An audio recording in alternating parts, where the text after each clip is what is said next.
Alô? Boa tarde a todos. Nós vamos começar o nosso último painel de debates e eu queria convidar o senhor Adão, que vai ser o mediador. Por favor, Adão, pode se sentar.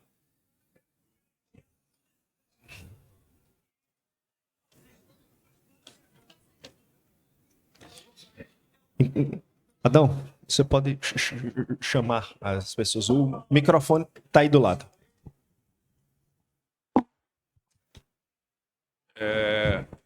Boa tarde a todos. É muito interessante esse painel e esse formato que a gente está criando aqui no sindicato. E eu, como moderador, eu gostaria de já chamar como os nossos convidados aqui, o professor Carlos Mariz. Eu vou deixar para que cada um dos debatedores faça a sua própria apresentação, porque não tem ninguém melhor do que o próprio para se auto-apresentar. E convidar o nosso colega cearense, amigo, Carlos Freire.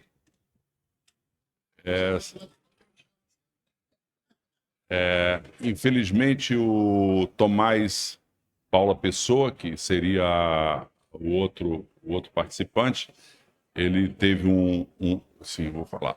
Ele teve um imprevisto mas prontamente nos indicou a Antônia como substituta para a nossa discussão aqui. Por favor, Antônia. Desculpa, eu não peguei o seu sobrenome, mas você também faz a sua apresentação. Bom, a ideia desse painel e dessa discussão e dessa moderação desse assunto é inserir uma discussão de uma fonte de energia, ou seja, de uma matriz de energia que está se retomando como uma fonte que contribui essencialmente com a nossa matriz elétrica brasileira, com a nossa matriz energética brasileira, mais alto, no sentido de nós termos os recursos, ou seja, nós temos os recursos para gerar essa energia, nós temos a cadeia de tecnologia, ou seja, o Brasil já entrou nesse processo com essa cadeia de tecnologia de geração nuclear, e a tendência do mercado, a tendência da utilização de energia, a tendência de uma transição energética para sair de uma matriz de fóssil, matriz, vamos chamar, suja ou cinza, para uma energia verde, que é a nossa característica, que é a característica do Brasil e principalmente do Nordeste, com energias renováveis. Essa tendência nos mostra que a energia nuclear está retomando uma força, está ressurgindo a partir da experiência, inclusive a experiência negativa dos acidentes que ocorreram e da busca de soluções através desses acidentes, do aprendizado desses grandes acidentes, que foi Three Mile Island, nos Estados Unidos, Chernobyl, na Ucrânia, Rússia, Ucrânia, e, por último, Fukushima. A gente teve outros acidentes, ou incidentes menores, que também nos trouxeram experiência, mas esses 3 acidentes nos levaram a fazer uma análise, principalmente do aspecto de segurança. O aspecto de rejeitos, que deixou de ser chamado rejeito, eu vou deixar aqui para o professor explicar isso, mas é esse cenário que a gente vai conduzir aqui nesse debate com os nossos colegas aqui. A situação do professor Carlos Mariz, em função da programação de volta dele para Recife, ele fica em Recife, faz com que, até mesmo também como um certo protagonismo do conhecimento do assunto da área nuclear, eu vou começar por ele. Ele vai fazer... Aí a ideia aqui é que a gente faça o seguinte, senhores, que a gente faça um cenário provocado pelo professor Carlos e, no decorrer do debate, seja discutido temas específicos, por exemplo, mineração, urânio, projeto Santa Quitéria, cadeia, combustível, produção de energia, planejamento estratégico de energia para o Nordeste, contribuição da energia nuclear com energia renovável em relação ao curtailment, a utilização de energia, ou seja, esses elementos iniciais. E aí a gente, no decorrer, vai colocando esse debate. Eu sei que é pouco tempo e a gente tem pouco tempo para isso, mas eu vou sugerir que a gente faça dessa forma. Então eu passo já para o professor Maris, para ele eu vou me apresentar. Para quem não me conhece, eu sou Adão Linhares Muniz, eu sou da área nuclear, mecânica e mestrado, e trabalhei minha vida toda na área de energia, na Nuclebras Engenharia. Depois se transformou em eletronuclear. Então, todo o meu trabalho, digamos assim, profissional foi voltado para a energia e grande parte dela para a área nuclear. Eu fui engenheiro de processo da Nuclebras Engenharia, tive a oportunidade de trabalhar, morar e trabalhar na Alemanha por 6 anos. Trabalhei para as usinas alemãs, as usinas nucleares alemãs, para a usina de Angra.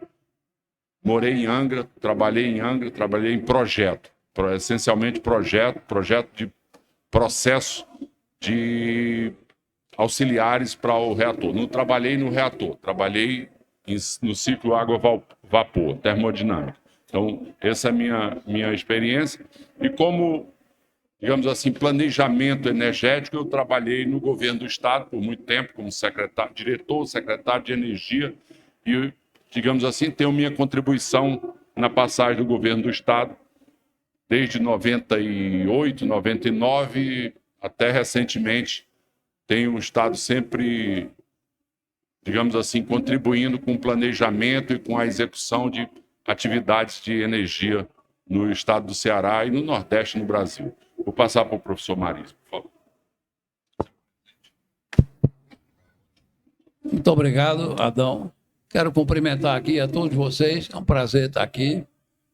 Eu vejo que o Ceará, já disse isso aqui a várias pessoas, está com uma visão estratégica muito boa, no momento em que, num seminário de renováveis, inclui também um tema sobre energia nuclear. Aliás, mais de um. Teve esse e teve outro lá no... eu comecei minha vida... Na verdade, eu fiz a formação, me formei em engenharia elétrica. Posteriormente, eu fiz uma pós-graduação na Universidade de Toulouse, na França. E depois eu fiz um mestrado na COP, UFRJ, na área de engenharia de sistemas. E aí ingressei na Companhia Hidroelétrica de São Francisco. Trabalhei muitos anos na Companhia Hidroelétrica de São Francisco, na área, sobretudo, de planejamento energético e dimensionamento de usinas hidroelétricas. Então, eu era um homem eminentemente hídrico, mas como olhava o futuro, a gente sempre lidava um pouco também com energia nuclear, mesmo dentro de uma empresa hidroelétrica, porque a gente via que no futuro a Chesse poderia precisar. E depois fui trabalhar também na eletronuclear, como assistente da presidência, durante 6, 7 anos. E hoje, hoje eu estou na ABEM, que é a Associação Brasileira de Energia Nuclear, como diretor regional. Fui presidente da ABEM há 2 anos atrás, durante um período, e agora estou aqui com vocês para conversar sobre um dos temas que eu mais gosto, que é a energia, e particularmente energia nuclear. Então, espero que a gente possa aqui, nesses momentos, trocar ideias com vocês. O nosso objetivo é exatamente isso, é fazer uma interação. É muito melhor interagir com vocês do que eu ficar simplesmente falando aqui. Então, veja bem, eu vou só provocar alguns pontos que eu acho importante, como solicitou aqui Adão. Então, para a gente ver se começa a engrenar um pouco esse tema aí. Veja bem, você pode pensar um pouco e ver que no Brasil nós temos 2 usinas nucleares em operação, na cidade de Angra dos Reis, que é Angra 1 e Angra 2, e temos uma terceira que nós estamos querendo concluir, que é a usina de Angra 3. Nunca foi tão importante como agora, sempre foi importante, mas agora, que essa energia de Angra 3 entre logo no sistema. Durante esse seminário aqui, a gente pôde ver como o sistema elétrico está crítico nesse momento, por uma série de fatores que a gente chegou a ver aqui. Então, quanto mais rápido entrar a energia de Angra 3, melhor será para o sistema, por questões de segurança energética. Para vocês terem uma ideia, não sei qual é a visão de vocês, mas o mundo hoje tem espalhado em 32 países, tem 440 usinas nucleares operando. Tem aproximadamente 74 usinas em construção. Esse é um número que está sempre crescendo atualmente. Além disso, tem da ordem de 110 em planejamento, quer dizer, 110 que está começando a querer iniciar a construção. E umas 330 nesse momento, pensando em fazer. Então, esse é o quadro desse momento do setor nuclear. O que está acontecendo é que o setor nuclear, que passou já por altos e baixos, mas nesse momento ele está numa órbita de alta por uma série de fatores. Eu diria que um deles é a questão básica de segurança energética, porque não existe nenhuma máquina tão perfeita para a produção de energia elétrica que produza segurança energética como uma usina nuclear. Então, é fundamental essa energia para um sistema que quer ser seguro. Também há questões climáticas, porque você consegue produzir energia sem emitir gases de efeito estufa. Porque você tem, digamos assim, o paralelo que a gente pode fazer com o nuclear, normalmente são com as usinas térmicas. É onde se compara, porque elas têm umas qualidades parecidas no que diz respeito à questão operacional. Então, é isso que a gente tem que comparar. E, nesse sentido, a nuclear atualmente é considerada energia limpa e, mais recentemente, até energia verde. Uma vez que o combustível que era usado hoje, que se chamava de rejeito, hoje não é mais rejeito, porque tem a geração 4 das usinas nucleares que absolvem esse rejeito como combustível. Então, o ciclo ficou mais ou menos fechado de uma forma bastante interessante. Então, esse é um quadro assim, bem rápido aí para vocês. Eu não quero me alongar muito, porque eu vou dar preferência a essa interação. Mas eu anotei algumas coisas aqui, sim. Então, aqui na região, que nós estamos aqui no Ceará, nós temos um grande projeto aqui no Ceará, chamado Santa Quitéria, que é um projeto de urânio, que é o combustível para as usinas nucleares. Está aqui. Em Pernambuco, a 450 quilômetros de distância, nós temos o projeto da usina de Itacuruba, que é uma usina projetada para receber até 6 unidades nucleares de 1.100, 1.200 megawatts cada uma. Aí a gente dimensiona que entre esses dois espaços, Santa Quitéria e Itacuruba, nós temos uma distância de mais ou menos 450 quilômetros. É o que nós estamos chamando agora de espaço nuclear. Ou seja, entre Ceará e Pernambuco, nós estamos criando agora um espaço, tanto da produção de combustível, como espaço para a produção de eletricidade. Isso é, digamos assim, uma grande oportunidade. É uma grande oportunidade pelo fato de que pode-se criar aí grandes desenvolvimentos tecnológicos, já agora, no sentido de criar aqui nessa região, entre esses dois espaços, um conhecimento tecnológico capaz de fazer coisas na área nuclear, como, por exemplo, o urânio que sairá lá de Santa Quitéria, se é para ser usado ou exportado no Brasil, é claro que não é a pior forma para fazer isso é fazer natural, em forma bruta. O ideal seria dar um tratamento mesmo e que esse urânio saísse daqui de forma enriquecida. Porque aí você sairia de um valor de 1 para 100. E, além disso, agregaria tecnologia nesse espaço que eu estou mencionando aqui, que seria um espaço interessante para desenvolver tecnologia, envolver universidade, envolver centros de pesquisa, engenharia e todas as outras profissões nessa área também. Então, veja que é uma grande oportunidade que está surgindo nesse momento aqui na região com relação à nuclear. Deixa eu pegar aqui. Então, esses 2 espaços aí que temos aqui nessa região. Vou procurar ser rápido, como eu estou dizendo, chamando a atenção. Então, veja só.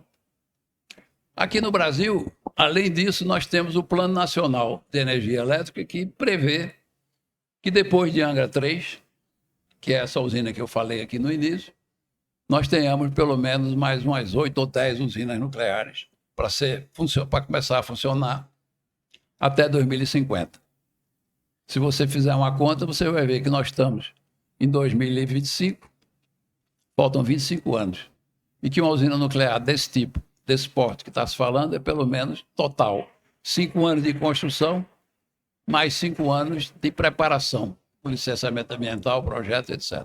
São 10 anos, quer dizer, a primeira, se for começada agora, vai entrar entre 2035 e diante, e o espaço fica curto para se fazer essas usinas que está lá no Plano Nacional de Energia Elétrica. É importante mencionar 2 aspectos bem rápidos aqui. Um é a questão da política industrial, que o ideal é que a gente faça isso com a política industrial voltada para a construção dessas usinas de tal forma que a gente possa estandardizar essas usinas e tornar o preço extremamente competitivo, como a França fez no passado. A França pensou bastante, de repente estandardizou as coisas, se estruturou e, quando partiu para executar, fez 40 usinas nucleares em 10 anos. Imagine vocês a façanha que foi. Hoje a França tem 56 usinas nucleares em operação, já teve no passado 58. E agora está construindo mais 6 e mais 6. É isso que ela está no projeto agora da França. Uma coisa que o Adão falou no início que chamou a atenção é a questão da flexibilidade. Porque quando aqui nós temos um sistema que está tendo esses problemas todos aqui, que a gente está acompanhando aqui no seminário, que é o problema da intermitência. Então, para haver compensação da intermitência, é preciso que a nuclear também tenha uma certa flexibilidade. Flexibilidade quer dizer, quando você está operando com eólica, faltou o vento, aí fica um espaço que tem que ser atendido. Então, a nuclear atenderia. E quando tem o vento, você pode decidir de tirar um pouco a nuclear e deixar o vento. Enfim, você pode fazer esse jogo. Mas para fazer isso tem que prever. E a França hoje faz isso. Ela tem as usinas nucleares dela, algumas com capacidade de fazer operação flexível para poder atender essa dinâmica e operação integrada com renováveis. Bom, eu poderia continuar falando aqui, mas eu vou ser bem rápido aqui para a gente dar a chance aqui para os colegas e para vocês.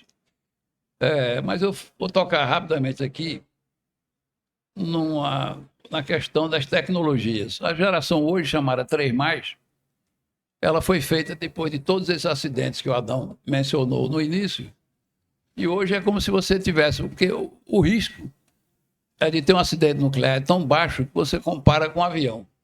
Se todo mundo anda de avião, um avião pode cair? Pode, mas o risco é tão baixo que você anda. A mesma coisa ocorre hoje com o nuclear, o risco é muito baixo. Só que o avião você não tem paraquedas, mas agora a geração 3+, colocou o paraquedas dentro da usina. Que o paraquedas é o seguinte, o risco é tão baixo, tudo bem, mas se tiver um acidente, você tem lá um dispositivo chamado CoreCat, que é exatamente feito à base de fuselagem de foguete, que aguenta altas temperaturas, para segurar todo o combustível e impedir que haja, digamos assim, proliferação disso para o meio ambiente. Então, isso é mais um recurso da geração 3+. E agora, não podia deixar de falar dos SMRs. Hoje você tem mais de 70 países no mundo, com vários, cada um, mais de uma empresa, cada um, desenvolvendo pequenos reatores nucleares. Pequenos reatores nucleares, a gente está falando aqui de 1.200, os pequenos vão de 1 megawatt a 300, aproximadamente. E aí tem as categorias de micro, mini, etc. Para cada. Então, é muito interessante isso, e sobretudo interessante porque esses micro-reatores, vamos supor, de 5 megawatts ou coisa desse tipo, que dá para atender várias coisas isoladas, pode ser feito de forma plug and play. Quer dizer, você pode simplesmente deixar ele funcionando ali por 10 anos. Quando acabar o combustível, você tira ele dali e bota outro no lugar. E leva esse outro para a fábrica para ser reabastecido e assim por diante.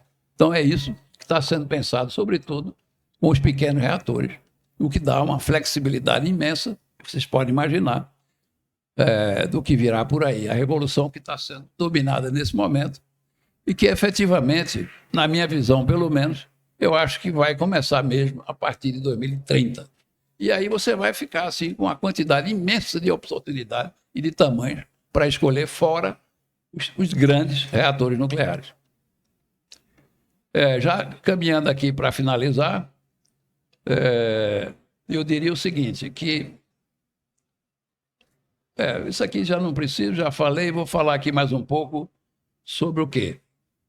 Vou dizer apenas que a energia nuclear a gente deve considerar, já que nós estamos aqui no Ceará e junto com Pernambuco, que nós precisamos fazer uma cooperação, sobretudo para um novo horizonte. Então, essa mensagem que eu deixo aqui, para que a gente reflita sobre isso e que a gente possa apoiar a energia nuclear. Quem sabe, vocês também serão aqueles que vão nos defender. Então, muito obrigado aqui, passando a palavra para o Adão.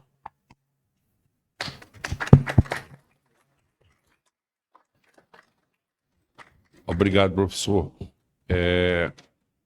Muito interessante a gente ver que o que ele colocou, a gente está num evento que essencialmente é energia renovável, olhando para a energia solar, energia eólica, energia que o tratamento aqui, que é uma característica e a abundância de potencial que o Nordeste tem, não só o Ceará, mas o Nordeste, a gente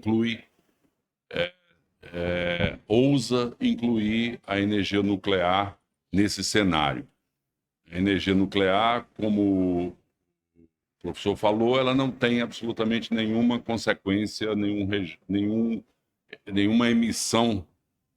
Então, ela é completamente aderente à situação de uma situação que se a gente olhar sob o aspecto de que o rejeito passa a ser uma energia guardada, até a gente é levado a dizer que é uma energia também renovável, ou seja, até essa energia do rejeito, do antigo rejeito, que deixou de ser rejeito, passa a ser uma energia guardada para depois, para ser utilizada, ou seja, o calor que está sendo gerado. Mas interessante esse conceito, porque o que a gente está fazendo? A gente está desmistificando uma coisa que é receio, que é uma coisa, ou seja, criando uma transparência, deixando a energia nuclear em evidência e de forma aberta.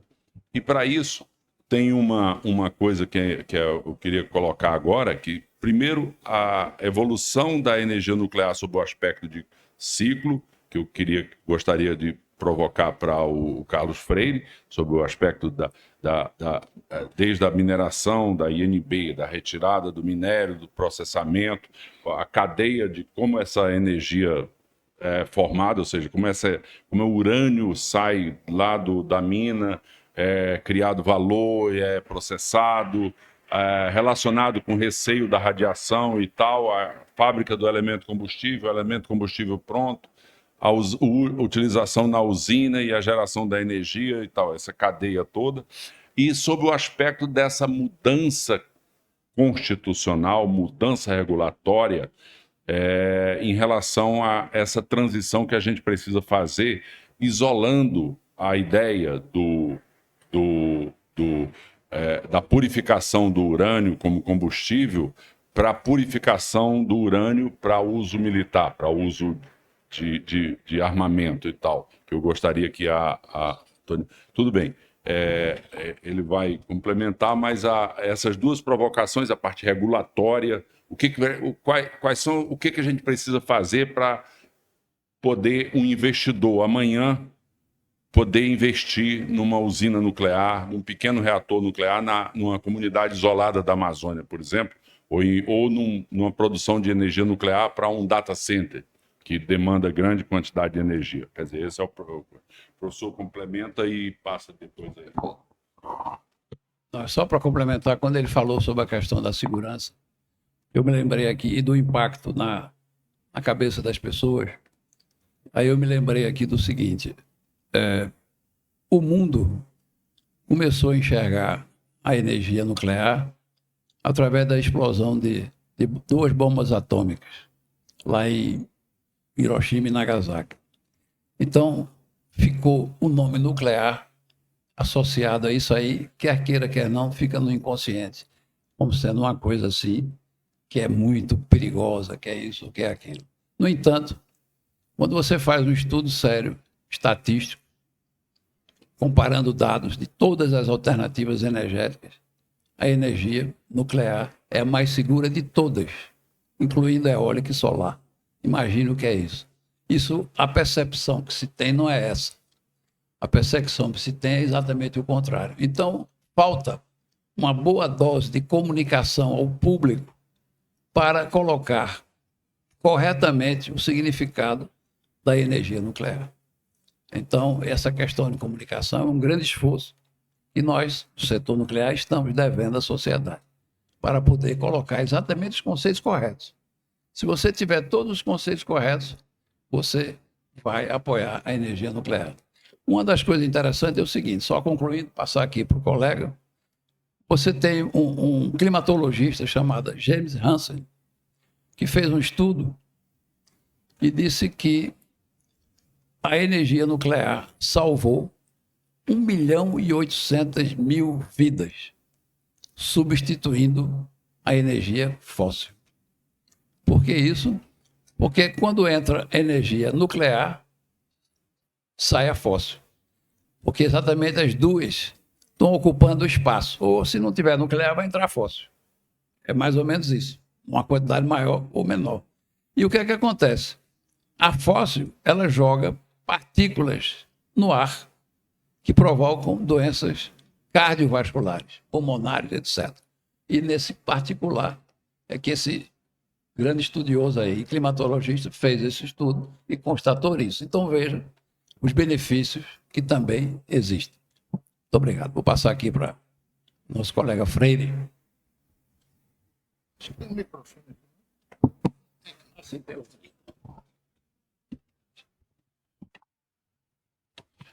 Bom, boa tarde a todos. Freire, só um minutinho.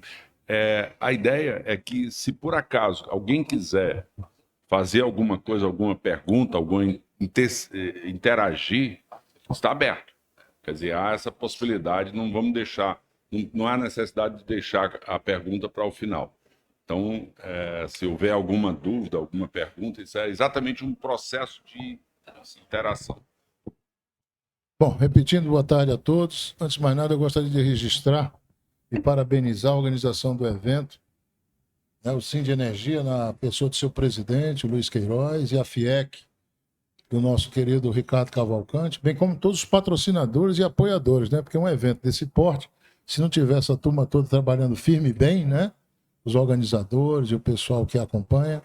Então, fico aqui nosso reconhecimento e eu, como cearense, é o segundo Pro Energia que eu participo, eu estou vendo isso aqui como um início, né? Porque, como disse o nosso chairman, o Pro Energia trata de energias renováveis, mas, ao mesmo tempo, abre espaço para o debate nuclear. O que fica muito claro e vem se tornando, e o nosso professor Marisa é um grande estudioso do assunto, não tem renovável se não tiver eletricidade de base. A eletricidade de base é hidrelétrica, termoelétrica e nuclear. Aquele apagão que aconteceu em agosto do ano passado, que as pessoas viram aí, o Sudeste não sentiu, como o resto do país. Aí a gente se pergunta, por quê? Porque tinham 2 usinas nucleares no top de produção e segurou o sistema lá. Então, essa flutuação de produção que as renováveis têm, quem segura é a energia de base. E eu sempre digo o seguinte, são complementares, não existe briga, antagonismo entre renovável e a geração de base de hidrelétrica, termoelétrica e nuclear. É importante que a gente entenda que as duas têm que caminhar juntas.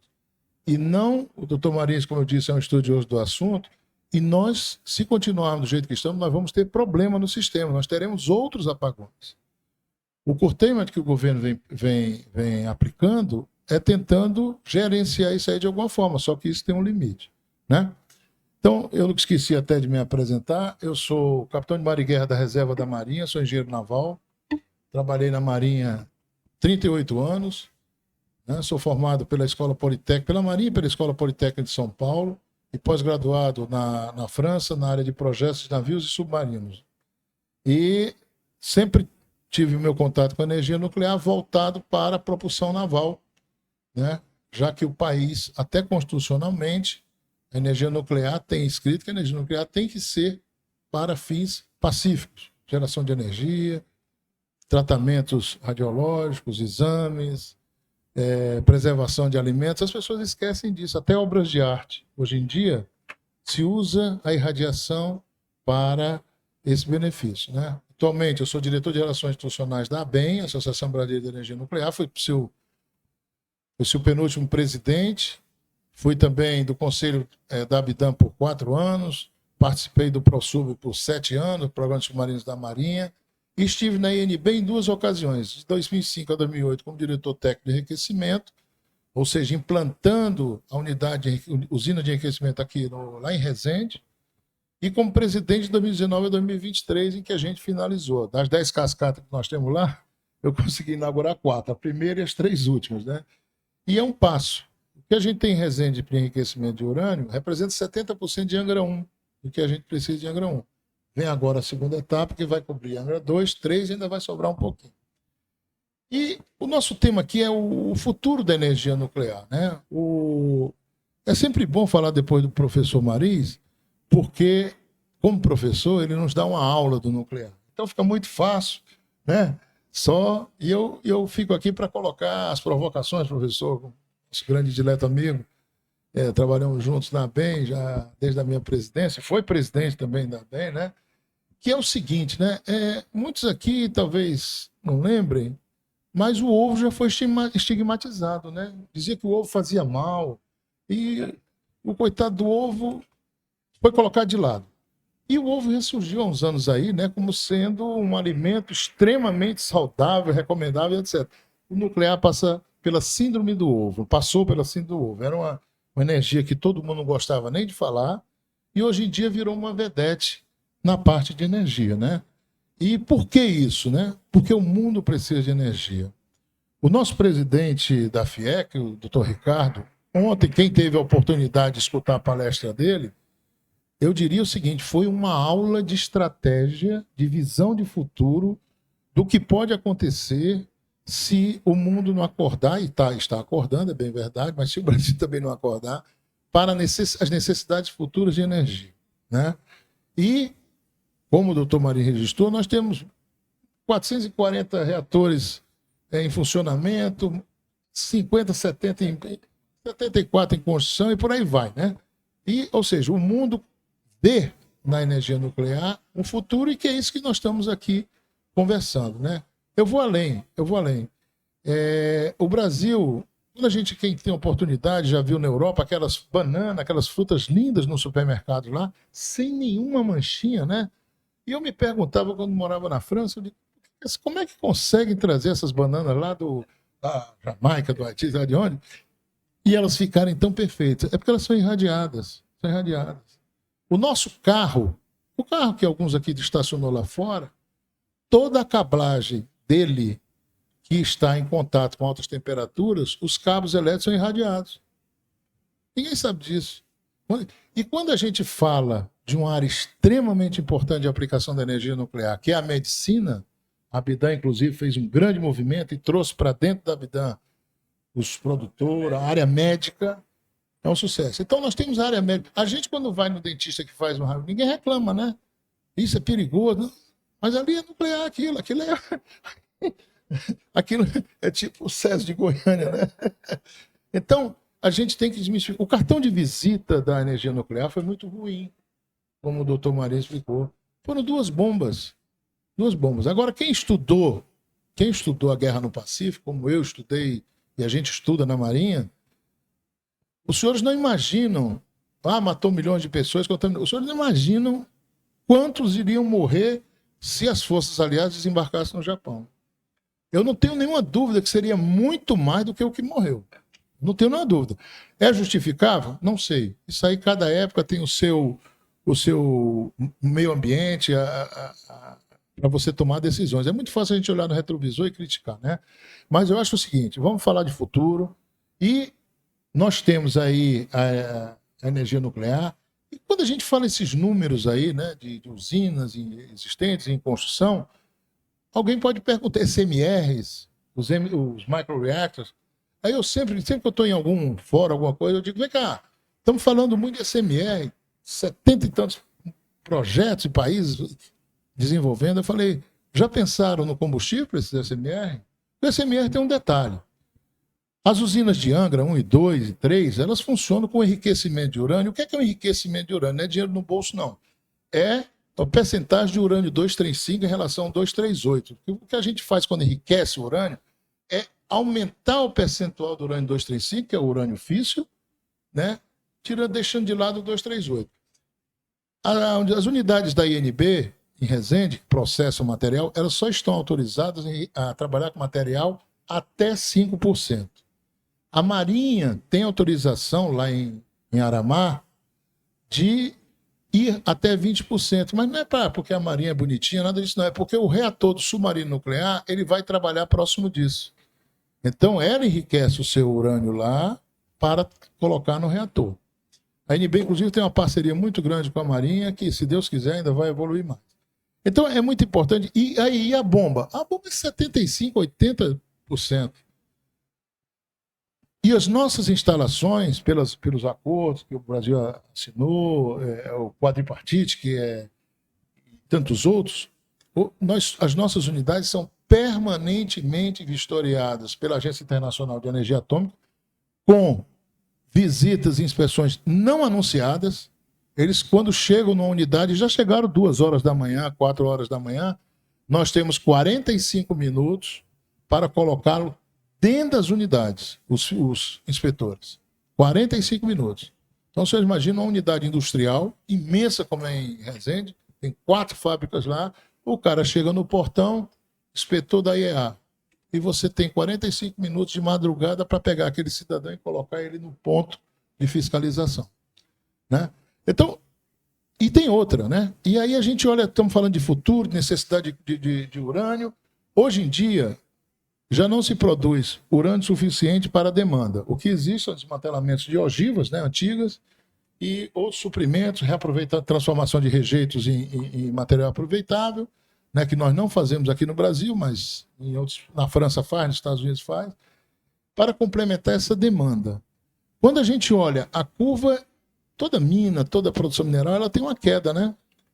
Quando a gente olha a queda de produção mundial e a gente olha a demanda, é uma boca de jacaré enorme entre o que se imagina se produzir daqui em diante, 2030 em diante, e a expectativa de necessidade de urânio. E o Brasil? O Brasil, eu tenho um exemplo muito interessante, viu? Não sei se eu já te contei, Adão. No início do século XX, muito pouca gente sabe disso, fizemos aqui no Brasil uma grande campanha. O ferro é nosso. Alguém lembra, já ouviu falar dessa história? O ferro é nosso. E aí o Brasil estava numa vibe de exportar ferro, e aí os iluminados, os abençoados da época fizeram essa campanha, naturalmente com as razões da época, né? Que o ferro é nosso. Bom, o futuro mostrou que nós levamos ferro, né? Porque não exportamos quando o preço do ferro era lá em cima e depois passamos a exportar, e somos os maiores exportadores do mundo de ferro, com preço de mercado aí que... E eu acho que o urânio tende a caminhar para algo parecido. Nós temos aí, sempre falo de 6ª, 7ª, 8ª, reserva, não interessa. O que interessa é o seguinte, Lá na INB, nós fizemos, em 2006, até com Samuel Fayad, que era o diretor da produção de combustível, nós fizemos uma conta simples. Se o Brasil tiver 20, 30 usinas nucleares, vamos botar aí 50 anos de vida para cada usina. O Brasil tem urânio de sobra para alimentar essas usinas até elas acabarem, né? E não esqueçamos que tem coisa entrando aí, novas tecnologias, certo? Fusão e por aí vai, né? E outras, né? E que, se nós não conseguirmos destravar o que hoje temos em termos regulatórios, porque constitucionalmente, só quem pode minerar, processar urânio é a INB. Quando nós trabalhamos lá no GT6, no grupo 6 do GSI, em 2019, 20, o que se propôs foi o seguinte: em vez de se querer fazer uma PEC para quebrar o monopólio, por que a gente não pega o monopólio e flexibiliza? E foi isso que foi feito. Isso gerou a medida provisória 6333, alguma coisa assim, de 2022, e a Lei 14.514, que foi assinada em dezembro de 2022. Essa lei é aquela história, eu sempre digo que o bom é inimigo do ótimo. Ela resolve os problemas? Não resolve, mas resolve grande parte deles. Só que, para resolver esses problemas, existem aspectos. Normalmente você faz uma lei, ela tem que ser regulamentada, né? Nós temos um artigo da Constituição que até hoje não foi regulamentado, né? Está lá pendente de regulamentação. Mas a Lei 14.514, que faz uma flexibilização do monopólio, deixa a ANB tomando conta do monopólio, mas abre a possibilidade da ANB estabelecer parcerias com entes privados, empresas, e para prospectar, minerar, beneficiar o urânio. Num primeiro momento, até o Yellow Cake, seria bom que fosse usar até pelo menos a conversão, porque o ciclo do combustível, rapidamente, para a gente não perder a história, é o seguinte: você minera o urânio, você quebra ele, você faz um ataque com ácido, retira o licor de urânio, esse licor de urânio é processado, aí a Ana aqui é especialista nesse assunto, e depois você faz o famoso Yellow Cake. Esse Yellow Cake, para ser enriquecido, ele tem que ser transformado em gás. Nós não temos usina de conversão, ou seja, de transformar o Yellow Cake no hexafluoreto de urânio. A gente exporta isso e importa, traz de volta parte como hexafluoreto natural, sem estar enriquecido, e aí vai ser enriquecido em Resende, e a outra já vem enriquecida, né? A Marinha faz isso tudo em termos laboratoriais. A USEXA, que é a unidade de hexafluoreto deles de urânio, está quase finalizada. Aí ele vai ter o ciclo completo. Mas o que é que eu quero dizer? Depois dele virar hexafluoreto, vai para a unidade de enriquecimento. A unidade de enriquecimento, ele é transformado em pó, depois de pó, prensado, envaretado, montagem de elemento combustível e vai para a usina. Esse processo do enriquecimento até a produção desse elemento combustível, que é uma coisa gigantesca, dependendo da Diangra 1 é menorzinho, mas a Diangra 2 é enorme, isso é feito em Resende pela INB. Com muito, eu diria, com muita qualidade, com muito desempenho. Não tem o que se falar, e já evoluiu. A INB desenvolveu um novo combustível há uns anos atrás, em parceria com o pessoal da Coreia e dos Estados Unidos, a Westinghouse. E então é isso. E o Brasil, o que é que ele faz com o urânio? Essa lei que veio aí, que precisa de regulamentação e está quase acontecendo, ela permite isso. Aí alguns vão levantar o dedinho, mas vem cá, e Santa Quitéria não é uma parceria da INB com um ente privado? É. Mas a lei anterior, ela estabelecia o seguinte: se qualquer mineração que fosse acontecer que aparecesse urânio, aquilo era avaliado o seguinte: aqui em Santa Quitéria nós temos fosfato, que vão produzir por ano 1.200.000 toneladas, tá?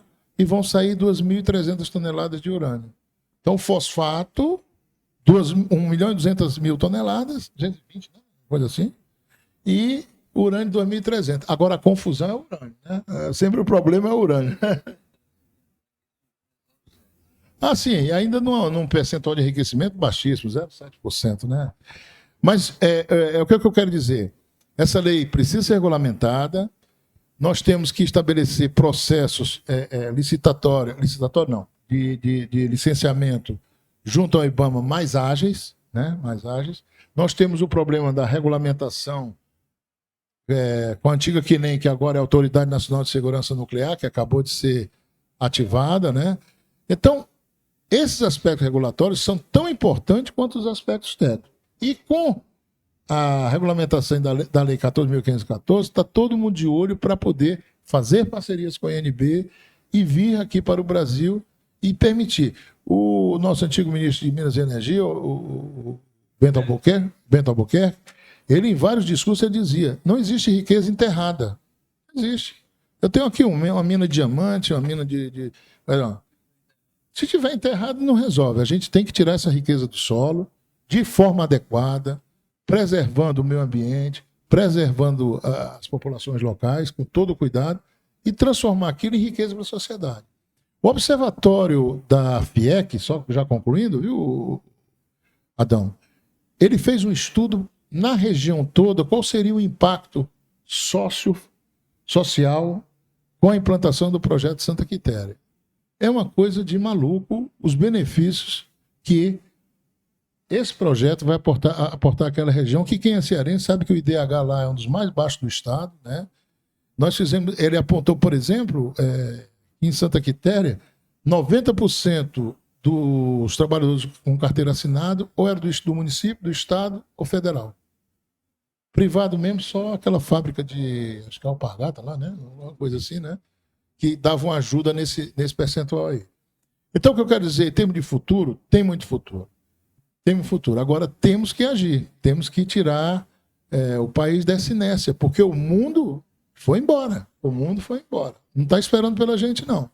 Certo? E nós vamos ter problema aqui. E o estado do Ceará, muito particularmente, se ele acha que pode alimentar esses data centers com solar e eólica, tem que acordar. Tem que acordar, porque não vai conseguir, não. Tem que ter energia de base para... Pois não.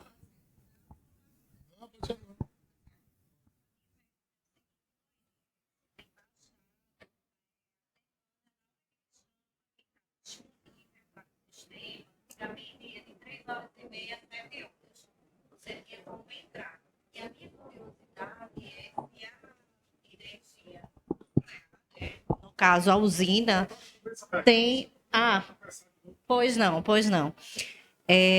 A minha pergunta é o seguinte.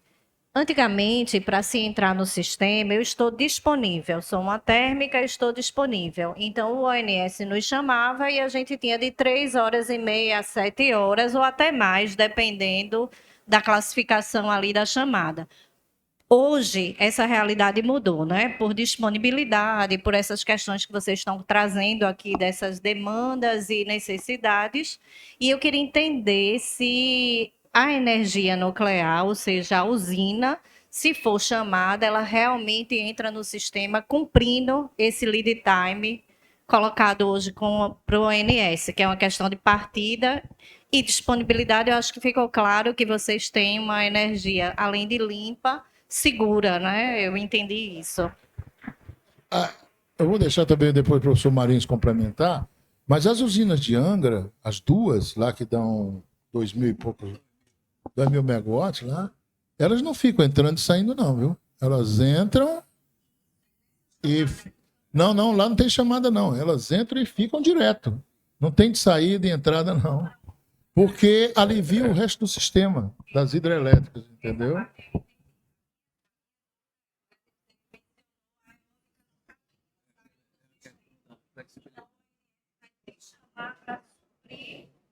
Sim, isso mesmo.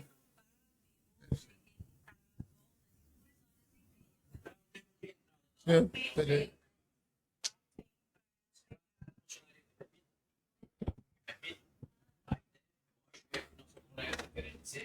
Existem usinas que trabalham com reserva de capacidade. Gerar uma energia para lá. E se eu disser, gera quanto tempo uma usina?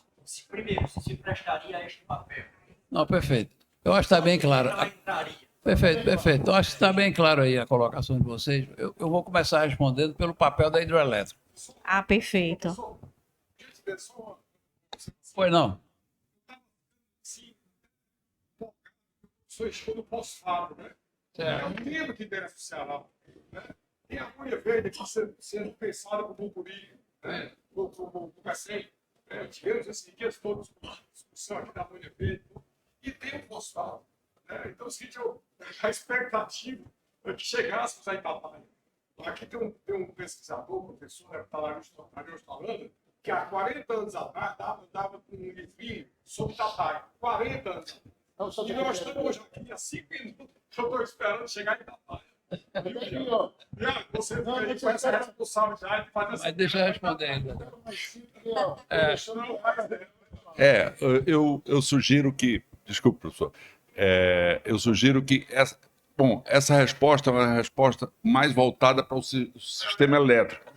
Sistema elétrico, isso é uma questão, por exemplo, nós vamos ter um leilão de reserva de capacidade que, inclusive, está estabelecido os critérios de entrada de termoelétricas, e aí só entra, por exemplo, turbina a gás, ciclo aberto, não dá para entrar ciclo combinado com turbina a vapor, porque a rapidez da resposta que o ONS pede, que a senhora mencionou, são segundos, 30 minutos, por exemplo. Então, na hora que tem uma rampa descendente de queda de sol, por exemplo, no final da tarde, o ONS pede para entrar uma turbina a gás em 30 minutos. E ela tem que responder em 30 minutos. Isso é um custo maior de energia, tal, que não se não é para usina de base, usina térmica, como é, por exemplo, a usina carvão, ciclo combinado, ciclo combinado não, carvão com vapor, ou termoelétrica nuclear, por exemplo. Embora na França tenha uma solução, que é essa solução que o professor mencionou. Mas aí é uma solução específica no sistema elétrico da França. O nosso sistema elétrico daqui foi hídrico. Foi pensado de forma hidrelétrica. A hidrelétrica tem uma inércia diferente, quer dizer, ela tem uma potência e uma inércia enorme. Então, ela está na base. A térmica, a carvão, por exemplo, daqui, ela entra a pedido do ANS, quando o ANS pede para ela entrar num ranking de preços de CVUs. Então, é outro modelo. Tem um modelo diferente, não é o modelo técnico que a gente está defendendo aqui, que o professor defendeu. A termoelétrica nuclear, ela tem que ser base, como é hoje a Angra. Angra é base, ela não desliga. Ela tem prevalência, ela tem a prioridade de operar continuamente, porque ela é característica de operação contínua e firme. A termoelétrica da França que entra, e quando é pedido alguma variação, que são variações mínimas, são além da potência dela, são situações além da permanência dela como potência firme. Mas vamos atender a ideia que também é a minha... Deixa eu terminar, porque eu acho que ficou faltando aqui uma coisinha aqui, bem detalhada na pergunta dela ali. Obrigada, professor. Que eu acho que é o seguinte, o ideal para isso são as hidrelétricas. As hidrelétricas fazem o que a gente chama de reserva girante. A reserva girante, ela fica ali. Ela está girando, mas com espaço para atender. Então, quando tem uma perturbação, ela atende instantaneamente. Só que as hidrelétricas estão sendo ocupadas, porque como foi crescendo as eólicas, então você foi primeiro no Nordeste fazendo reservas girantes em Paulo Afonso, ocupou todas as hidrelétricas, aí partiu para fazer reserva de... Hoje você tem reserva em Itaipu, imagine, para atender a eólica do Ceará e do Nordeste. Veja a complexidade que o sistema vai ficando. Então, isso é imediato. É isso aí que a senhora está falando, que eu entendi. Isso. Agora, por esse aí você desenho, diz, a nuclear, como ele explicou, no Brasil não faz isso. Não foi dimensionada para fazer isso. A minha dúvida Ela era está essa. andando flat. Mas as novas que virão, porque você agora vai encontrar, na época não tinha esse negócio de... Mas agora tem, você vai seguramente estudar isso e ver qual é a capacidade de flexibilidade que você poderá fazer nas nucleares, que também consegue responder de forma instantânea, quase rápida, mas é preciso prever no projeto. Então, é isso aí. Então, pode, mas tem que prever.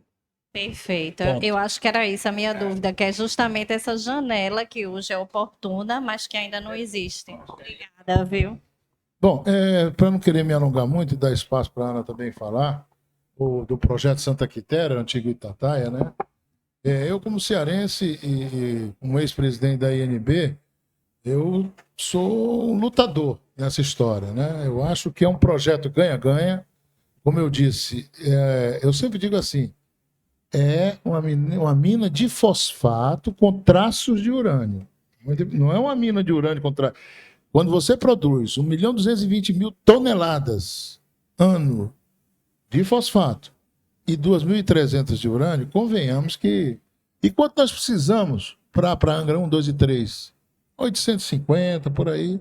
Então nós estamos... Bota 1.000. Quando Itataia, nossa Santa Quitéria, estiver produzindo, de cara nós temos 1.300 toneladas de urânio, né? Caetité para 400, mas atualmente não está chegando nem a 150. Tá vários problemas que tem que ser remediado. Mas o que eu quero dizer é o seguinte, nós importamos, e quanto é que esse fosfato representa? Vai ser a independência do Brasil de importação de fosfato? Negativo. Isso aí vai cobrir uma parcela, se não me engano, de 40% das nossas necessidades. Tem muita coisa pela frente.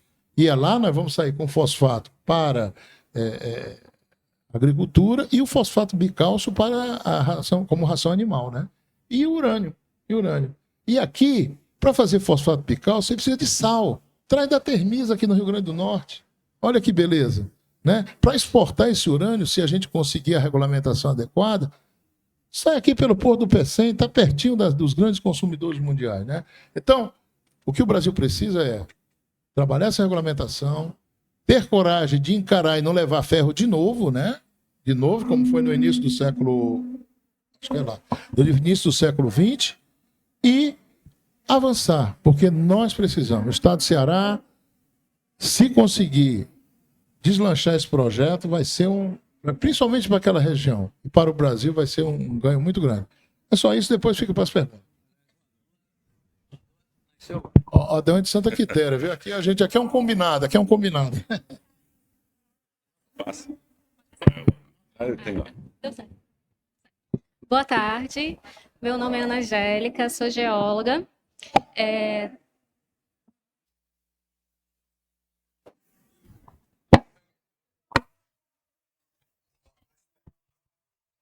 Oi, foi, pronto. Primeiro, boa tarde, né? Novamente, quero agradecer aí o convite. Eu estou representando o nosso diretor de recursos minerais, que é o Tomás Figueiredo, que ele não pôde estar presente. Que é cearense de Santa Quitéria. Também sou cearense, sou geóloga, tenho mestrado na área de recursos minerais. E aí faço parte do quadro da ANB há 16 anos. Trabalhei lá em Caetité, lá na Oura, na mineração. Antes trabalhei com mineração de ouro e depois fui para a ANB. E aí, assim, qual é a missão da ANB, né? A gente, aqui já teve várias falas, que é uma aula, né? Que eu aproveitei aí bastante, que eu ia fazer essas colocações, eu agradeço. Mas eu vou para a base aqui, o início, mineração. Então, assim, a ANB, ela domina todo o ciclo, né? Desde a mineração até o fornecimento do combustível. E aí, a gente está nessa luta, né? Na fase do licenciamento ambiental e licenciamento nuclear. Diferente de outras minerações, a gente é submetido... Nós somos submetidos os dois licenciamentos, nuclear e ambiental. A gente teve uma grande vitória, que foi a nuclear, que foi o licenciamento, a primeira etapa do licenciamento, que é o licenciamento de local, e aí foi liberado. E agora a gente está lutando pela licença prévia, né? Tudo que é solicitado pelo IBAMA, teve as audiências agora recente, que sempre são polêmicos, né? Pela segunda vez. E a gente recebeu agora a solicitação de complementações. E aí está sendo realizadas essas complementações para dar continuidade ao processo de licenciamento ambiental. Então, assim, a INB, Indústrias Nucleares do Brasil, é vinculada ao Ministério de Minas e Energia, e nós temos um monopólio para a exploração e produção do combustível nuclear e a exploração do urânio. E como o Freire aqui citou, né, que abriu parcerias, essa abertura aí para empresas, né, a gente tem essa parte também com a gente chama Projeto Santa Quitéria, mas é Consórcio Santa Quitéria, formado por duas empresas, INB e Galvani. Então, assim, sobre a nossa jazida, né, o interesse. Então, assim, muda muito, né? O Freire até citou aqui. Não interessa se nós somos a quinta, sexta, sétima, oitava, mas sempre nós estamos entre as 10, nunca passamos da oitava. Por que esses números mudam? De ser maior jazida, uma das maiores jazidas do mundo, de urânio. Por que esses números mudam? Porque a cada ano, ou até um pouco mais, os estudos são atualizados. Então, para a gente chegar a ter uma reserva, tem todo um processo ali de estudo geológico, de dados, de informações, e quanto mais reservas, ou então melhoramento dos dados, ela vai aumentando. Então, hoje, a gente fica oscilando entre sétimo e oitavo lugar, mas a gente já chegou em quinto lugar. Então, nós temos um monopólio, nós temos a tecnologia, nós dominamos o ciclo do combustível nuclear, e agora a gente só está querendo mesmo o licenciamento ambiental para dar continuidade. E aí é isso. O que tiver mais perguntas aí, eu tinha várias colocações aqui que vocês já colocaram, mas se tiver mais dúvidas sobre Itatiaia. E detalhe, quando saem notícias sobre a jazida de Itatiaia, o projeto Itatiaia, sai mina de Itatiaia. Infelizmente, nós não somos mina ainda, somos jazida. Nós estamos no processo de licenciamento ambiental para minerar, para ser mina. Então, assim, saem notícias que tem um poço com teor de urânio a 80 quilômetros da mina, que nunca foi mina. E aí a gente vai para a parte geológica, né? Que as rochas da região, ela tem em si urânio associado. Então, a água que está percolando ali, ela vai ter urânio.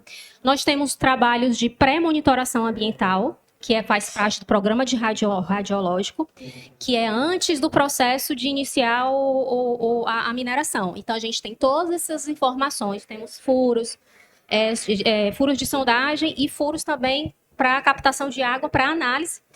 Solo, ar, alimento, tudo isso é levantado, está dentro do relatório do estudo de impacto ambiental e também dados ainda que não foram publicados. Mas os órgãos fiscalizadores, né, detalhe que nós nuclear e ambiental, e tem a agência internacional que é vinculada à ONU. Então, a gente também tem essa fiscalização. A outra questão também, a gente tem os órgãos estaduais e também tem a ANM, tem o Ministério Público. Então, assim, nós seguimos todas as normas, todas as questões, mas o que chega muito para a gente, NB, por que não começa?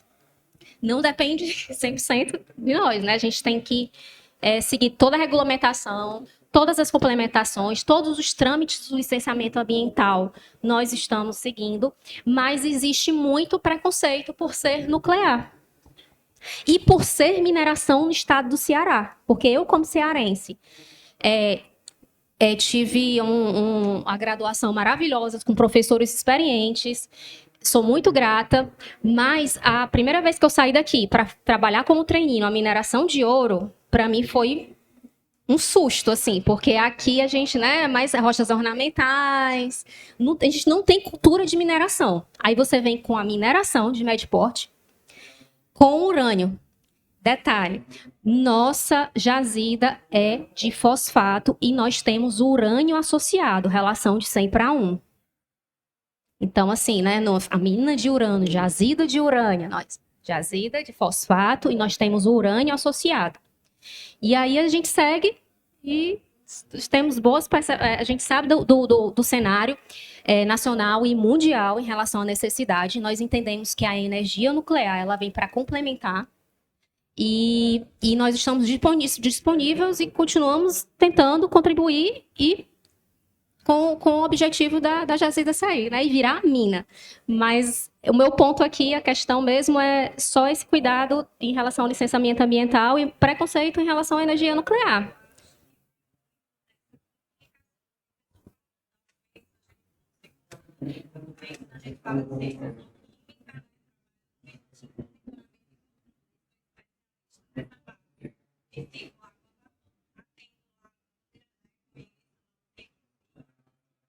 Eu sou super assim, dentro do meu universo, mas ainda eu fiz a pergunta aqui em relação ao profissional. A gente é muito,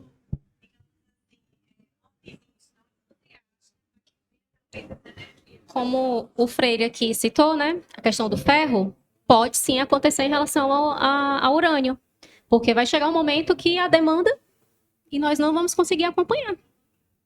Ana, até para Eu trabalhei muito, eu Ô, trabalhei em Carlos. estaleiro, trabalhei em muitos locais, só concluindo aqui, eu não conheço nenhuma atividade, certamente deve existir, e que seja tão monitorada, tão inspecionada, tão controlada quanto a área nuclear. Para vocês terem uma ideia, você minera, faz o yellow cake, faz isso, faz aquilo. Quando aquela varetinha corre que vai montar o elemento combustível, ela tem um código de barra. Quando você lê aquele código de barra, dali para trás, que ainda terão outros, tem quase 3.000 documentos que dizem desde onde começou aquilo até como está ali. Eu não conheço nenhuma atividade que tenha esse tipo de controle. Agora, só complementando o seguinte, a gente comunica muito mal, muito mal, muito mal, e isso tem sido um ponto de atenção para todos. Eu gostaria de reforçar um ponto que, até indo em linha com essa expectativa que nós temos, nós mesmos, e até o desconhecimento, o estigma, ou essa dificuldade da transparência não, da informação chegar de forma correta ao público. Mas, por exemplo, a gente teve um passo agora que foi enorme, que foi a conclusão do licenciamento nuclear. Quer dizer, quem sabe, mas o licenciamento nuclear pela Comissão Nacional de Energia Nuclear, a CNEM, que vai se tornar a Autoridade Nuclear de Segurança Nacional, não é isso? Isso, já se tornou. Aprovou o processo do lado nuclear, que é o associado, que o urânio está associado. O processo de urânio está aprovado pela CNEM. Então, o processo de licenciamento, com todos esses questionamentos de monitoramento pré, durante e depois, em várias regiões em volta, no entorno, que é uma área afetada pela jazida ou pela futura mineração, é uma coisa assim extraordinária sob o ponto de vista de exigência e diz respeito ao IBAMA, ao meio ambiente, ao social, aos impactos relacionados com o social. E houve uma alteração, você pode detalhar, Ana, por favor, em relação ao processo de mineração. Ele é completamente estanque. Não tem barragem. O estéreo é controlado. O boundary lay, o contorno da usina é todo monitorado. Não entra nem sai nada. Água, nada. Daquele contorno que está em volta do urânio, da mina como um todo, do fosfato. Isso em relação à mina, a mineração, processo de mineração mesmo. Isso é decorrente da situação que aconteceu nos acidentes lá em Minas Gerais. Mariana. De Brumadinho, de outros e tal. Então, quer dizer, eu tomei conhecimento disso através da Galvani. Isso. Então, se você puder dar uma clareza nesse aspecto da mineração e do licenciamento e das exigências relacionadas à mineração em si e as exigências relacionadas ao urânio em si, que já foi ultrapassado, seria interessante para deixar claro. Da mesma forma que o nuclear começou com essa estigma de bomba, né? E, infelizmente, na mineração acontecem muitos acidentes, né? O que ficou mais conhecido agora foi de Mariana, de barragem, mas fora isso, parte mesmo de acidente com humanos acontece. Então, as legislações trabalham em cima disso. Então, todo o processo de beneficiamento, uma parte do processo de beneficiamento, ele foi mudado. Como ele falou aí, nosso circuito é fechado. A água não sai para o meio ambiente. Nós não vamos ter barragem com água, barragem líquida, vai ser a seco. Só que agora a gente saiu do físico e o que está pegando mais é o social. Porque apareceu, ou já existia, muita questão dos indígenas, né? De quem é de Santa Quitéria, tipo assim, eu conheço pessoas de Santa Quitéria que não sabia que na região existia indígenas, mas tudo que chega para a INB, para o consórcio, é estudado, é avaliado. Então, assim, hoje o que pega mais é a questão social e também da demanda de água, que inclusive nós modificamos a questão. A gente vai utilizar uma demanda menor de água, circuito fechado, a seco, só melhorias. Só que aí se sai ou não sai, aí não depende da gente, mas o que é solicitado, o que é de complementações, é passado. Até o momento, eu estou há 16 anos na NB geral, e nesse licenciamento aí está na luta aí há bastante tempo, né? Mas eu não lembro de nenhum item solicitado que não foi respondido.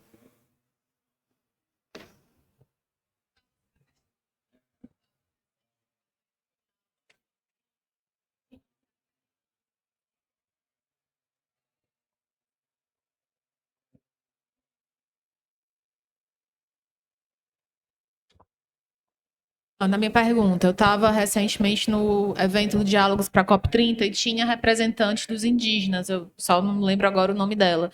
E realmente eles falaram, né, da questão que existiam 2 tribos lá, e eles, assim, eu lembro que se colocaram contra a questão da usina e tudo, e eu queria saber assim, quais são as ações, né, se já existem, ou se se existe algum plano em relação a essa negociação com essas comunidades indígenas e com essas comunidades que estão ali próximas que vão ser afetadas pela instalação da mina, né? Pela exploração da jazida, né? Que ainda não é uma mina, pela exploração da jazida. Boa pergunta. Sobre essa questão, assim, nós não podemos decidir nada. O que é que é solicitado? Como a gente tem os dados de monitoramento, análise, então a gente sabe, através dos estudos, da coleta de dados, quando iniciar as operações da mina, em relação ao vento, essas partículas, elas vão para qual direção? Então, assim, aí tem umas áreas lá, que é com os indígenas, que está a uma distância, que a questão dos ventos ainda está sendo avaliada, estudado, está sendo complementado, que não ia interferir. Mas qual é o ponto? Quando a gente fala de área indígena, olha que não é minha área, eu sou geóloga, viu? Eles não têm residência fixa igual nós temos, né? Então, assim, eles dependem da abelha, eles dependem da coleta, eles dependem... Então, eles questionam que eles não ficam, eles estão certos. Eles não ficam só naquele ponto, eles precisam de uma área maior aí tudo isso está sendo estudado, avaliado junto com os órgãos competentes, né? Porque, assim, a gente não pode, deixa o indígena lá e vamos produzir aqui. Nós temos que seguir todas as legislações. Eu entendo a parte deles, da preocupação e tudo, mas sendo da nossa parte, nós não vamos funcionar se os órgãos que são responsáveis, que entendem do assunto, são os especialistas, se eles determinarem que ali vai prejudicar, infelizmente não seguem. Mas se tem complementações, se tem possibilidades e tudo, mas tudo que é solicitado de monitoração, de dados, é passado. Então, assim, a gente não pode decidir se com indígena ou não. A gente se reporta ao órgão, e aí o órgão que vai decidir.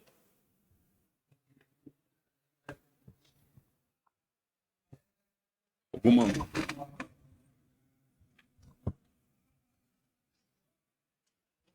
Boa tarde, pessoal. A minha pergunta é bem objetiva. Assim, eu gostaria que vocês comentassem mais a respeito da regulamentação da energia eólica, eólica não, da energia nuclear, assim, a nível Brasil e a nível Ceará. Se a gente já tem, assim, um arcabouço legal avançado com dispositivos legais, né, que consigam regulamentar esse tipo de energia, né? E aí eu faço uma pergunta adicional sobre essa questão do licenciamento. Essa demora, assim, entre aspas, no licenciamento, além dessas questões sociais que você disse, né, que estão sendo avaliadas, essa demora também, uma das causas pode ser a questão da falta dessa regulamentação, se tiver em falta, né, essa regulamentação, que pode estar acarretando nisso, nessa demora do licenciamento de Santa Quitéria. Aí, são 2 perguntas.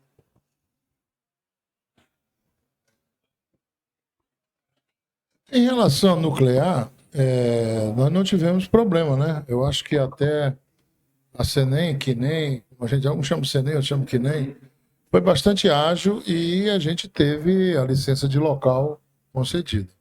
Na realidade, isso aí foi resultado de um trabalho que nós fizemos em Caetité para fazer a retomada da produção de urânio no Brasil, que estava parada desde 2014, 15, e foi uma das missões que eu recebi do Ministério, em assumindo a INB, é que a gente voltasse a produzir urânio. E nós ficamos aí 5, 6 anos sem produzir nada. E aí, o que nós fizemos? Os licenciamentos ficavam amarrados no outro, o que não tem sentido.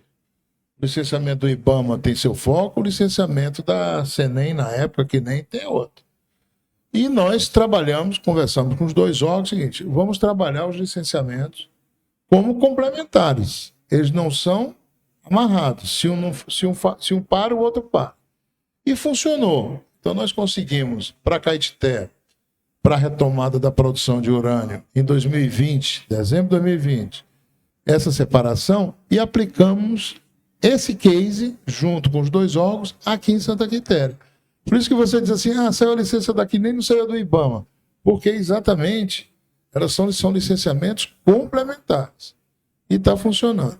A questão da regulação, eu não digo que é uma questão da regulação, é uma questão de mistificação. Certo?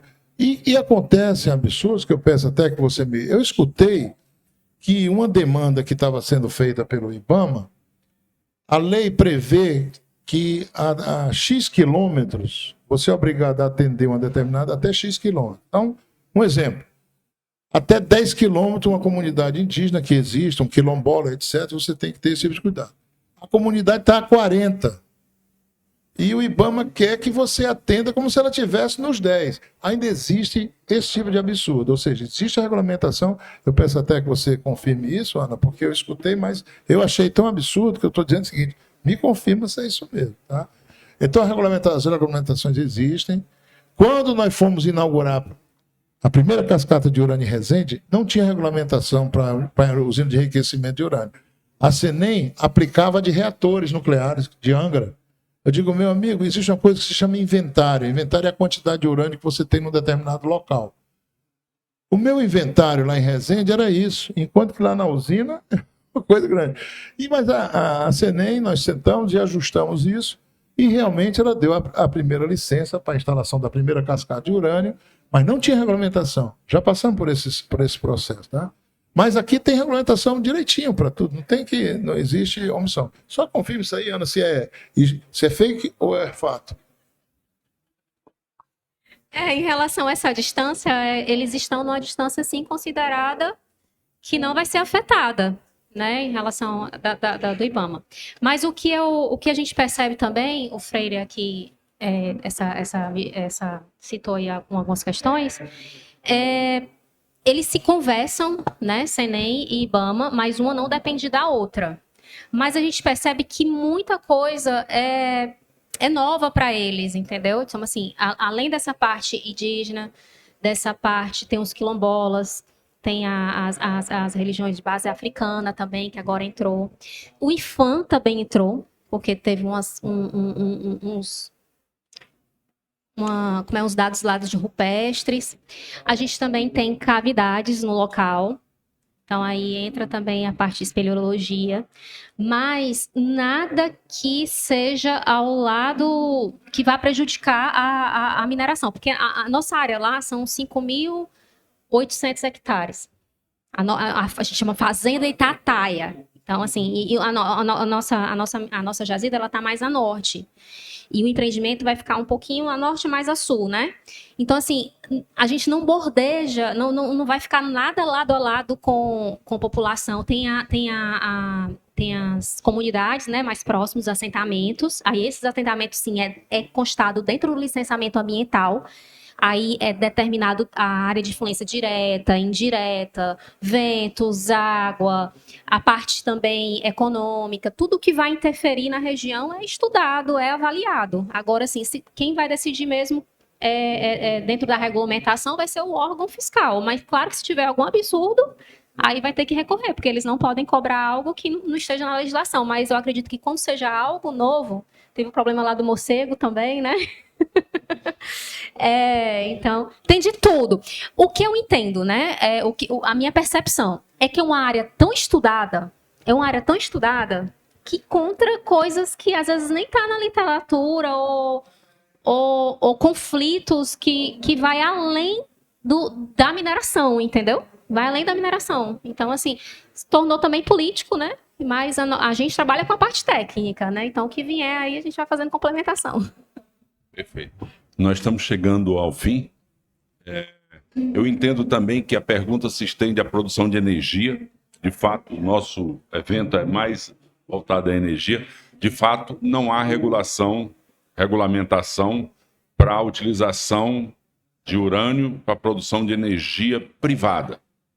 Então, teria que ter uma alteração na regulamentação brasileira, acredito que lei, onde permite o investidor privado produzir energia.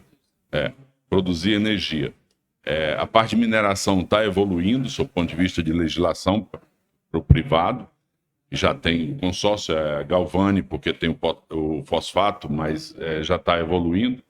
A exportação de urânio também já está evoluindo, no sentido de ter a participação privada para exportar urânio. Mas eu vou pedir agora o decreto, né?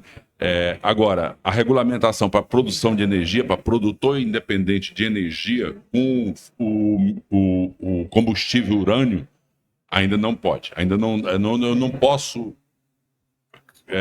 implantar um SMR para data center no PECEM, por exemplo.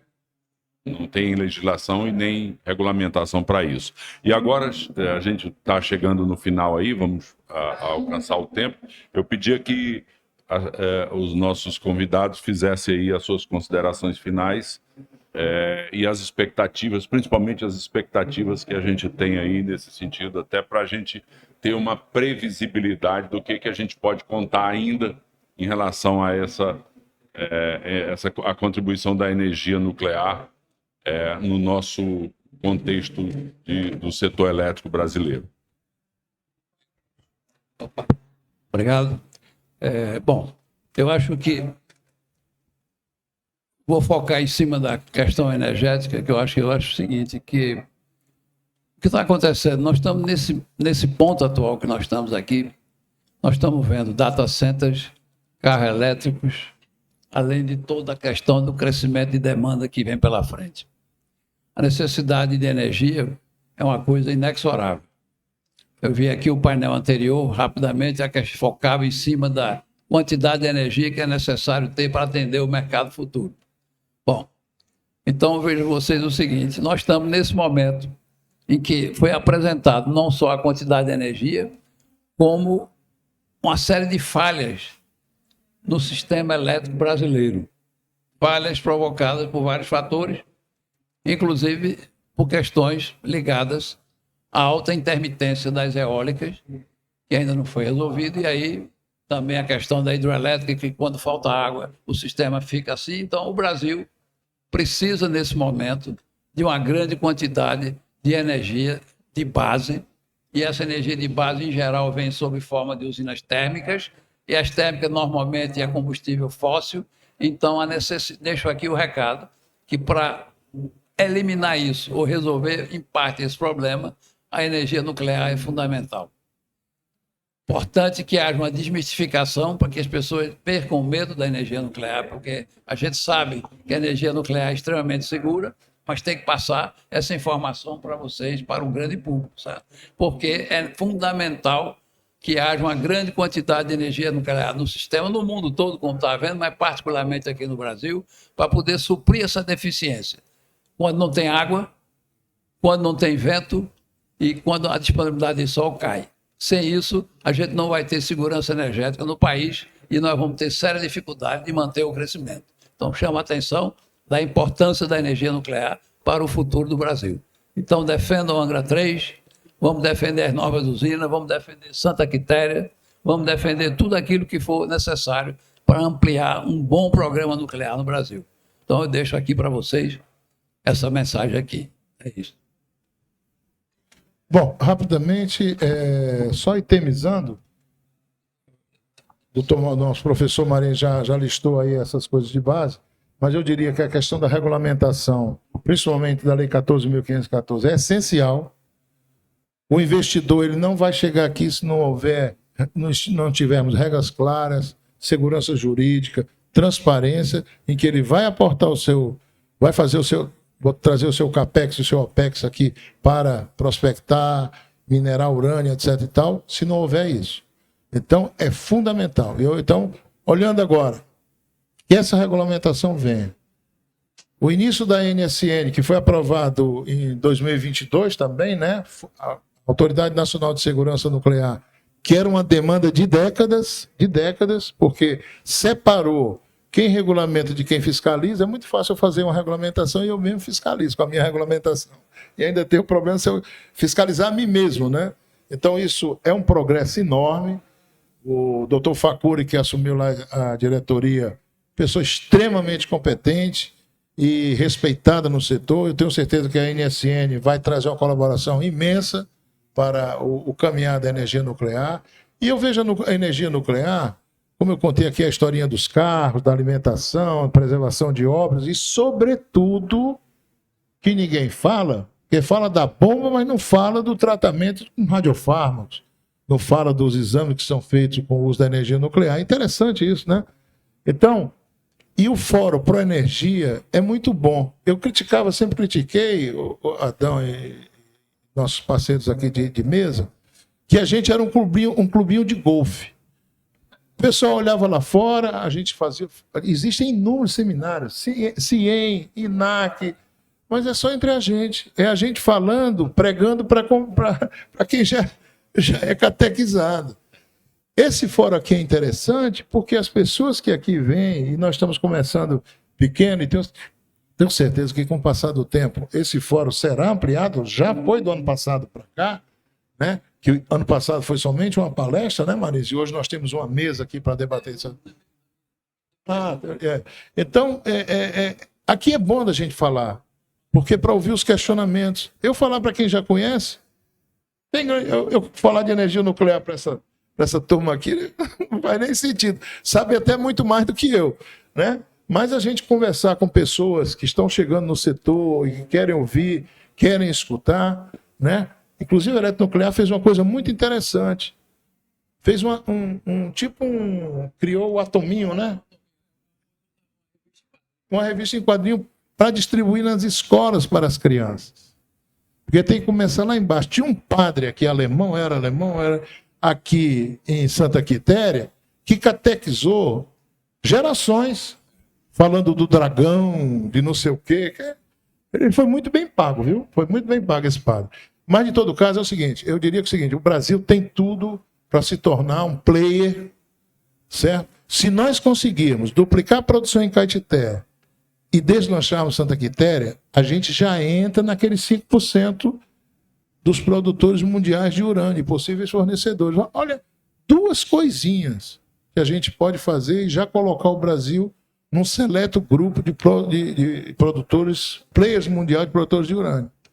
Então, vamos trabalhar isso, vamos divulgar isso, vamos questionar. O questionamento é extremamente importante para que a gente possa debater.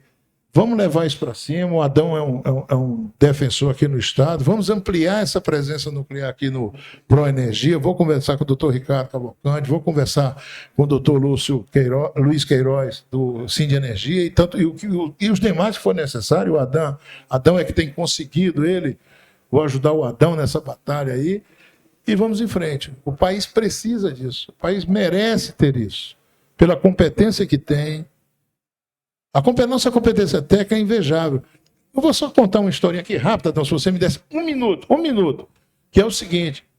Poucas pessoas sabem que a INB tem grupos técnicos que vão aos Estados Unidos fazer manutenção dos reatores da Westinghouse lá. Para os senhores verem o nível de competência e qualificação do nosso pessoal da área nuclear. Isso, entendeu? Quer dizer, vocês podem ver o seguinte, tem muito potencial. Só isso, desculpa aí. Oi, quero agradecer a todos e informar que a gente está disponível. Eu sei que um debate desse tem vários levantamentos, é interessante, as perguntas foram ótimas, mas caso tenha mais alguma dúvida, nós temos aí nosso site NB, o Consórcio Santa Quitéria, entrar em contato. Tem um escritório aqui em Fortaleza, e aí podem nos procurar. O acesso também ao EIA e ao RIMA também está disponível, é público. Então, assim, é um estudo imenso e é bem interessante, é interessante. Então, assim, a gente está disponível e sabemos da importância, né, da energia nuclear e queremos contribuir, continuar contribuindo, né? E ter mais transparência. Eu acho que nós precisamos melhorar em relação a isso, né? A gente tem muita informação, tem muito técnico, tem muito estudo de caso, tem muito mais, assim, a nossa transparência, né, nós reconhecemos isso, mas estamos disponíveis para responder todas as dúvidas, informar sobre os estudos e sobre o andamento do licenciamento, né, público também, né, mas sobre o andamento do licenciamento. E aí quero agradecer a oportunidade de estar aqui e torcer, né, e que dê tudo certo tecnicamente, que seja liberado e todo o processo de licenciamento ambiental está sendo seguido. E aí vamos pensar positivo, otimista, que logo, logo aqui o Ceará vai ser explorado. Bom, gente, muito obrigado pela participação, muito bom. Obrigado aos debatedores. Vamos ver se no próximo ano a gente aumenta esse painel lá para o palco principal lá e discutir num outro cenário, num cenário onde a gente já tem o resultado desse licenciamento e já tem o resultado da continuidade da regulamentação. Okay. Muito obrigado, gente. Obrigada, boa tarde.